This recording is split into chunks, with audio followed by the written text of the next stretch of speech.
ඉතින් ළමයි එන්නකො මම shopping කරේ මොනවද කියලා බලන්න. ඉතින් සිනේස බබාට මෙන්න මේ කොණ්ඩ බෑන් ටික ගත්තා. මොකද එයාගේ දැන් චුට්ටක් කොණ්ඩේ තියෙනවනේ. ඉතින් ඊට පස්සේ මම ගියා එයාගේ ඇඳුම් ගන්න. එයාට මම ගත්තා මෙන්න මේ කිට් එක. ඒක හරිම කියුට්. ලා කොළ පාට වගේ කලර් එකක් තමයි තියෙන්නේ. ඊට පස්සේ මෙන්න මේකත් මම එයාට ගත්තා. ඒක හරිම කියුට් නිසා. ඊට පස්සේ මම ගියා මට ඇඳුමක් ගන්න. මම ගත්තා මෙන්න මේ ක්‍රොප් টොප් එක. මේක පින්ක් කලර් එකක් මාරම ලස්සන. ඉතින් මම මේ ළඟදී හෑන්ඩ් බෑග් එකක් ඕඩර් කරා. ඉතින් ඒකට මෙන්න මේ කීඩක් එක මට හොඳයි කියලා හිතුන ඉඳ මම ඒකත් අරගත්තා.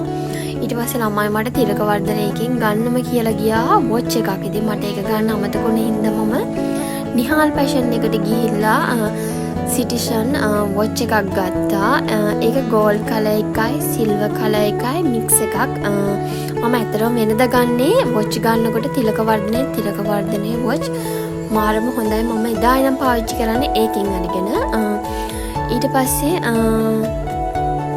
මේක මම ගත්තා. මේකත් මම ගත්තේ තිලක වර්ධනයකින්. ඒකත් මාරම් කියුට් ටී-ෂර්ට් එකක්. ඉතින් මෙන්න මේ මල්ල පිරෙන්න මං shopping කරේ ඔය ටික තමයි.